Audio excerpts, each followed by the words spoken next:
Soyez les bienvenus ce dimanche matin à 8h30, 9h, votre magazine Tendance Confidence, avec aujourd'hui personne que je vais interviewer aussi par téléphone. J'accueille aujourd'hui une thérapeute de couple et une thérapeute familiale.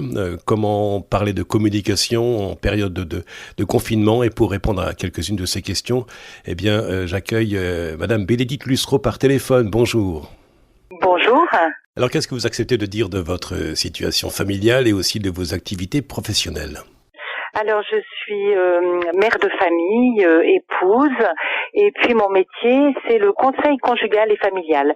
Voilà, je suis thérapeute de couple et de famille, et donc j'accueille des couples qui peuvent traverser des difficultés ponctuelles ou plus profondes, et puis des familles aussi qui peuvent rencontrer des difficultés avec un enfant ou alors une relation compliquée avec un parent. Voilà, on travaille cela ensemble pour que la souffrance liée à la difficulté puisse être traversée, dépassée, et qu'un mieux-être puisse naître. Alors, comment vivez-vous ce temps de confinement ? Alors, je le vis plutôt comme une chance. Je dis plutôt parce que c'est pas simple et que je conçois que pour beaucoup de Français, de Françaises et de familles, ce soit vraiment très compliqué. J'ai la chance de pouvoir vivre à la campagne et je pense que la proximité avec la nature, qui est magnifique en ce moment, permet d'accueillir le silence, de pouvoir alterner ces périodes de proximité avec l'être qu'on aime. Donc ceux qui n'ont pas cette chance de pouvoir être au contact avec la nature, je pense que quelque chose de très primordial leur est retiré et ça doit être une vraie souffrance. Donc je pense souvent à eux dans mes méditations. Alors, quelles peuvent être les chances et les limites d'une communication réussie en période de confinement ? Je pense que là, c'est le moment privilégié qui nous est donné d'utiliser au mieux les médias. Alors je pense le plus simple auquel ont accès quasiment tout le monde aujourd'hui, c'est quand même le téléphone, même si on ne se voit pas. Mais une personne âgée peut être en contact téléphonique avec ses proches et il peut y avoir une vraie relation consolante, apaisante, qui requinque par le téléphone. Parce que les personnes âgées, et j'en fais moi-même l'expérience, n'ont pas accès à Internet, aux réseaux sociaux, elles n'ont pas la capacité parce que ce n'est pas de leur génération et donc c'est difficile pour elles d'aller sur les réseaux, de se connecter par exemple à un replay, c'est compliqué. Alors que le téléphone, c'est un outil simple et vraiment il peut se passer beaucoup de belles choses qui font du bien par le téléphone. Mais le changement de rythme que nous avons connu à partir de mi-mars 2020, ce changement de rythme a été pour le moins violent, c'est-à-dire se retrouver dans une société de stress, se retrouver en confinement où soudainement le frein à main a été mis et l'arrêt a été brutal. Ça a été très violent et je pense qu'on n'y était absolument pas préparé. On ne pouvait pas imaginer être attaqué comme ça de plein fouet, être aussi démuni, aussi impuissant devant la rapidité de la contagion de ce virus. Et je pense qu'on a tous été en état de sidération devant ces premiers malades qui ont commencé à arriver dans les services de soins, dans les hôpitaux. Et puis cette déferlante, cette vague, elle a encore une image de la nature qui arrive et on se demande quand est-ce que ça va s'arrêter. Oui, je pense que là, on est face au sentiment de finitude qui nous relie tous encore une fois les uns aux autres. Parce que qui que nous soyons, quelle que soit notre origine sociale, notre métier, quelle que soit la façon dont on vit notre vie de famille, eh bien tous nous sommes face à cette finitude de l'être humain et à ce devoir de nous prendre des nouvelles les uns les autres pour nous soutenir mutuellement pendant que nous sommes sur cette terre et que nous marchons ensemble vers notre destinée. Alors, quels seraient les outils ou les ingrédients qu'il faudrait avoir pour réussir une communication ? Déjà, peut-être l'attention les uns aux autres. L'attention, c'est ne pas partir avec des préjugés dans sa tête sur ce dont l'autre a besoin. Je peux être persuadée, en tant que mère de famille, que mon fils de 7 ans a besoin de tel plat ou de telle activité cet après-midi. Or, c'est peut-être pas son besoin du moment. Et je pense que nourrir la communication, c'est déjà partir du fait que je ne sais pas tout de l'autre, oui, et que le premier mouvement devrait, je dis, parce que c'est très difficile, ce serait d'être à l'écoute des besoins et des désirs de l'autre, sachant que en période de confinement, ça va être difficile de gérer ses besoins et ses désirs, c'est pas tout à fait la même chose, et que il va falloir accepter, en tout cas pour les adultes et les parents, d'expliquer aux enfants que il va falloir accepter d'être frustré parce que c'est une période où on ne peut pas tout se permettre, où tout n'est pas possible, et ce qui était possible avant ne l'est plus aujourd'hui pour un certain temps, et donc il y a une espèce de discussion à avoir avec les plus jeunes qui est vraiment très intéressante, mais qui est aussi difficile et compliqué. Alors les changements de rythme ou les transitions sont toujours des exercices un peu difficiles. Comment se préparer à sortir de cette épidémie, de cette pandémie?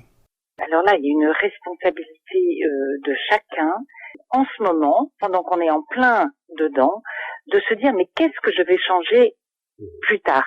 C'est-à-dire qu'est-ce que cette pandémie et ce confinement m'apprend sur moi-même, m'apprend sur mes habitudes, quelles sont les habitudes que j'ai développées même sans y faire attention, mais que je peux changer aujourd'hui parce que je dois les changer. Moi, je vous donne un petit exemple, je suis pas du tout la seule, je me mets pas en avant, mais là, j'ai pris la décision tous les jours d'appeler une personne seule. Mais pourquoi est-ce que je le fais pas avant? Pourquoi est-ce qu'il a fallu que j'attende un événement dramatique pour mettre en place cette toute petite chose, un appel téléphonique, ça prend pas énormément de temps, et c'est ça qui me fait réfléchir. Je me dis pourquoi est-ce qu'on attend quelque chose de mauvais pour faire quelque chose de bien? Voilà, je me dis mais si tous on pouvait introduire le bien dans nos actions, tout simplement parce qu'on a pris le temps de réfléchir sur peut-être notre indifférence ou peut-être notre façon de voir le monde, ou alors on avait des certitudes ou des enfermements, parce qu'on a chacun nos propres enfermements qui nous coupent des autres, et puis on prend nos habitudes, et puis le monde marche comme ça, et en fait on ne pense pas à le remettre en cause. Et ben là on est provoqué à le remettre en cause. Et je pense que ce sera par des petites choses, apprendre à nos enfants à passer chez la voisine qui est âgée pour lui demander si on va faire des courses, est-ce qu'elle a besoin de quelque chose. C'est pas grand chose, mais je me dis, mais un enfant qui apprend à faire ça, mais pour toute sa vie, il est marqué cet enfant-là. Je veux dire, il aura appris de ce confinement quelque chose de positif pour toute sa vie, c'est-à-dire faire attention à nos voisins, à ceux qui sont là, qu'on regarde pas, quoi. Est-ce que on n'avait pas tendance à mélanger ce qui était un besoin ou ce qui était juste un caprice de mode ou une envie? Moi, je trouve que ça nous pousse à réfléchir. Si chacun changeait une petite chose, moi, je pense que le monde pourrait changer. Bien, prenons le temps de réfléchir avec cette respiration musicale, suite de cette interview téléphonique avec vous, Madame Bénédicte Lussereau, dans quelques instants sur Tendance Ouest. Tendance Ouest. Tendance Ouest. Suite de votre magazine Tendance Confidence jusqu'à 9h. Aujourd'hui, les confidences d'une thérapeute de couple et une thérapeute familiale. Une interview réalisée par téléphone avec vous, Madame Bénédicte Lussereau. Comment bien communiquer en période de confinement? Vous avez été vous-même marqué, et je dirais moi également, par ces gestes de solidarité qui sont aussi nés grâce au confinement. Il y a des témoignages de solidarité, de générosité qui donnent de l'espérance. Quand on voit ces soignants qui vont s'enfermer dans un EHPAD pour rester auprès des personnes âgées et s'en occuper pendant le temps de confinement, et c'est magnifique. Je veux dire, ça redonne de l'espérance. Quand on voit des personnes qui continuent à livrer des repas malgré tous les risques, quand on voit tous ces étudiants de médecine en fait, parce que l'homme est créé généreux et que c'est vrai qu'il est créé avec des ressources insoupçonnables qui se révèlent dans ces moments durs. Évidemment, nous espérons que ces différents gestes de solidarité vont continuer de s'inscrire au cœur de notre société, marqués aussi par des chocs et des traumatismes. Inévitablement, il y aura un traumatisme, parce que déjà les jeunes personnels soignants, ils sont déjà traumatisés par ce qu'ils vivent, et de fait ils sont confrontés à des choses pour lesquelles ils ne sont pas formés. Quand c'est à eux d'annoncer aux familles le deuil des personnes, il y a des situations qui sont juste terribles et qui laissent des traces. Et ça, ces traces, je pense que il faudra qu'ensemble, on trouve les moyens de s'entraider, encore une fois, pour sortir de ce gros traumatisme quand on l'aura passé, quand on l'aura dépassé. Aujourd'hui, c'est trop tôt, on a le nez dans le guidon, mais je pense qu'il faudra encore une entraide après pour sortir de ces traces, de ces conséquences, peut-être des peurs aussi, parce qu'il y a des personnes qui vont rester avec des peurs, avec des angoisses de la maladie. Et puis, je pense que il faudra qu'on ose parler peut-être plus de la mort. On a parlé de la finitude tout à l'heure, mais on est dans une société où on ne parle plus de la mort. Or, la mort fait partie de la vie. Voilà, la mort pour nous, c'est quoi? Comment est-ce qu'on peut s'y préparer? Est-ce que ça change quelque chose dans notre vie d'aujourd'hui, le fait que nous soyons confrontés à cette finitude? Je pense que ça, ce sont des questions qui devront peut-être un peu émerger des discussions entre nous, entre voisins, entre amis, parce que c'est un sujet très tabou. Que ce soit cette pandémie et cette souffrance qui peut être vécue au sein même des différents couples et des différentes familles pendant ce temps de confinement, cela peut faire naître des blessures et donc faire émerger aussi d'autres formes de fragilité. Exactement. La blessure comme une fragilité et qui fait qu'on se comprend entre humains. On se devine, on s'aime. Parce que l'amour, elle est liée à la fragilité. On le sait très bien. On sait très bien qu'il n'y a pas des robots ne peuvent pas s'aimer. C'est pas possible. Ça ne veut rien dire. L'amour naît de notre fragilité. Supprimer ça chez l'homme, ce serait lui supprimer peut-être ce qu'il a de plus beau. Parce que notre vulnérabilité, c'est aussi ce qui nous met en désir, en demande.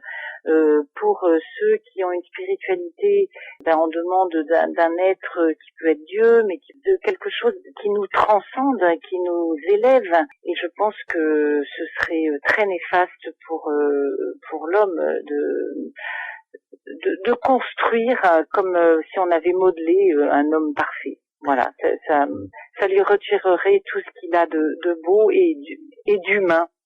Madame Bénédicte Lussereau, vous êtes l'invitée de Tendance Ouest et son magazine Tendance Confidence. Je rappelle que vous êtes thérapeute de couple et thérapeute de famille. Lorsqu'on parle en même temps de communication et de confinement, que vous inspirent les deux mots-clés du titre de cette émission diffusée sur Tendance Ouest et les deux mots-clés cœur et vie? Le lien de communion, c'est-à-dire que ce confinement, ça nous empêche d'être proches physiquement, parce que ce serait mettre les autres en risque et nous mettre en risque. Mais par contre, être unis, alors spirituellement, en Dieu, pour ceux qui ont une vie spirituelle en Dieu. Quand je prie pour un malade, pour un soignant, pour le monde, eh bien, je me rapproche en Jésus, je me rapproche des autres, et les autres sont proches de mon cœur.